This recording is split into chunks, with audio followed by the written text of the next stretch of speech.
Hello guys, welcome to my YouTube channel. Thank you for watching. الحمدللہ نحمده ونستعینه ونستغفره ونؤمن به ونتوکل علیہ ونعوذ باللہ تعالی من شرور انفسنا ومن سیئات اعمالنا من يهده الله فلا مضل له ومن يضلله فلا هادي له فاعوذ باللہ من الشیطان الرجیم بسم اللہ الرحمن الرحیم ایاک نعبد و ایاک نستعین وقال النبی صلی اللہ علیہ وسلم لا يؤمن احدكم حتى اكون احب الیہ من والدہ وولدہ والناس اجمعین وقال النبي صلى الله عليه وسلم في مقام آخر النكاح من سنتي وقال فمن رغب عن سنتي فليس مني صدق الله العظيم وصدق رسوله النبي الكريم ونحن على ذلك من الشاهدين والشاكرين والحمد للہ رب العالمین۔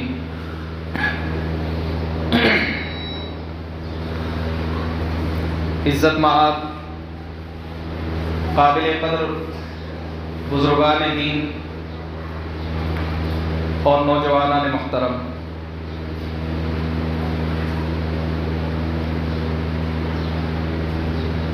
اللہ تبارک و تعالی نے اس کائنات میں وقت گزرنے کے ساتھ انبیاء کو بھیجا اور انبیاء کا مقصد یہ رکھا کہ جب برائیاں عام ہو جائے، جب بے حیائی عام ہو جائے اور جو لوگوں میں بگاڑ ہے، جنہیں کچھ واقفیت نہیں ہے یا کچھ معلومات نہیں ہے، تو انبیاء کا ایک کام دیا، کام سپرد کیا، اور وہ یہ کام سپرد کیا کہ تم جاؤ اور انہیں یہ چیز بتلاؤ کہ یہ شریعت جس کی اتباع ہم اور آپ کرتے ہیں، یہ شریعت جو اللہ تبارک و تعالی نے بیش بہا نعمت ہمیں عطا فرمائی ہے، اللہ تبارک و تعالی جو اس کائنات کا خالق ہے، اس کائنات کا مالک ہے، جو جب چاہے، جیسا چاہے، جس وقت چاہے ویسا کرنے پر قادر ہے،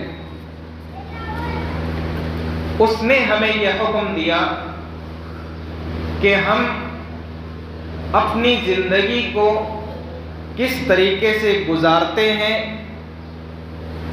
گزار رہے ہیں، اور کس طریقے سے ہمیں زندگی گزارنی ہے۔ یہ انبیاء نے اپنے امتیوں کو وقت کے ساتھ بتلایا، جن لوگوں نے پیروی کی، جن لوگوں نے مانا، جنہوں نے ان کی اتباع کی، اللہ تبارک و تعالیٰ نے ان کو خوشخبری نصیب فرمائی۔ انبیاء کا مقصد جو اس وقت تھا، جو انبیاء کا پیغام اس وقت تھا، جو انبیاء کی بات اس وقت تھی، وہی چیزیں، وہی باتیں اور اسی شریعت کا حکم ماننا اور اسی شریعت کو عام کرنا، یہ ہماری اور آپ کی ذمہ داری ہے۔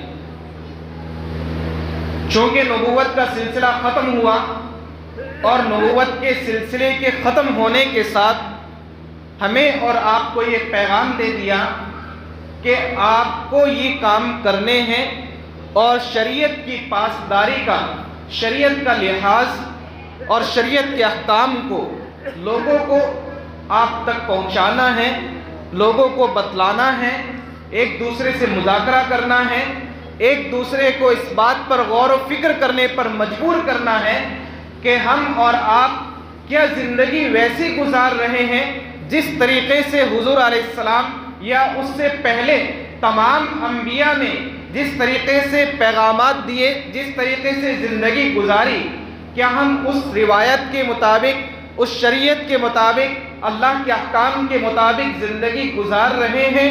کیا ہم کامیابی کی طرف ہیں یا ہم کامیابی کی طرف نہیں ہیں؟ ہماری زندگی کسی اور موڑ پر ہے۔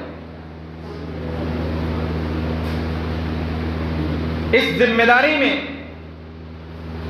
اس عام ذمہ داری میں کوئی فرق نہیں، چاہے وہ حافظ قرآن ہو، چاہے وہ عالم دین ہو، چاہے وہ گھر کا ذمہ دار ہو، چاہے کوئی اور عہدیدار ہو، کوئی فرق نہیں اس ذمہ داری میں۔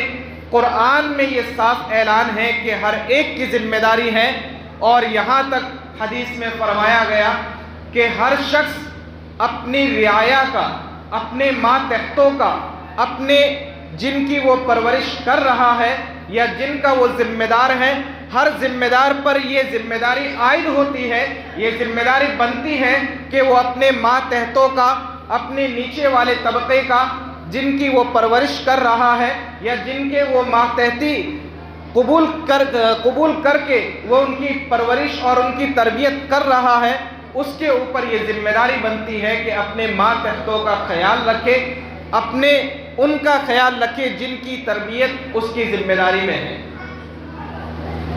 یہ ہر ایک کی ذمہ داری ہے، اور ہر ایک شخص سے قیامت کے دن پوچھا جائے گا کیا تم نے اپنے ماتحتوں کا خیال رکھا؟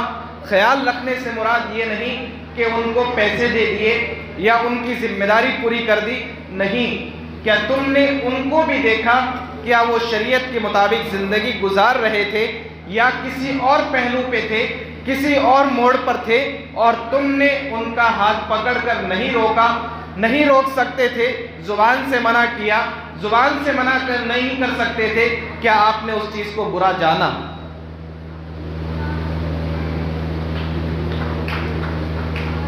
یہ تمام کام وہ ہیں جو انبیاء کے کام تھے، جو رسولوں کے کام تھے، وہ کام ہمارے اور اوپر آپ کی ذمہ داری پر عائد ہوتے ہیں۔ آج ہم جس موڑ پر کھڑے ہیں، جس رخ پر کھڑے ہیں، کیا یہ وہی موڑ ہے جو نبی کریم صلی اللہ علیہ وسلم ہمیں دے کر گئے؟ کیا یہ وہی رخ ہے جو رخ ہمیں اور آپ کو نبی کریم صلی اللہ علیہ وسلم دے کر گئے؟ حضور پاک صلی اللہ علیہ وسلم نے جو حدیث میں نے آپ حضرات کے سامنے پڑھی، لا یؤمن احدکم حتی اکون احب الیہ من والدہ وولدہ والناس اجمعین، حضور نے اپنی زبان مبارک سے یہ ارشاد فرمایا، لا یؤمن احدکم، کہ تم اپنے آپ کو مومن نہ کہنا، تم اپنے آپ کو مومن نہ کہنا، کب؟ حتی اکون احب الیہ من والدہ وولدہ والناس اجمعین، یہاں تک کہ تمہارے دلوں میں، ہر امتی کے دل میں حضور کی عظمت، حضور کی محبت اس کے والدین سے، اس کی اولاد سے، اس کے چاہنے والوں سے، تمام لوگوں سے، حتیٰ کہ اس کے خود کی محبت کم درجے کی ہو اور حضور کی محبت اس کے دل میں اوپر درجے کی ہو، تب حضور فرماتے ہیں تب تو تم اپنے آپ کو مومن کہنا۔ اگر تم یہ سمجھتے ہو کہ حضور کی محبت نیچے ہو جائے اور میری ذات کی محبت حضور کی محبت سے اوپر ہو جائے، یا میرے والدین کی محبت حضور کی محبت سے اوپر ہو جائے، یا میرے اولاد کی محبت حضور کی محبت سے اوپر ہو جائے، تو پھر اپنے آپ کو مومن نہ کہنا۔ یہ فتویٰ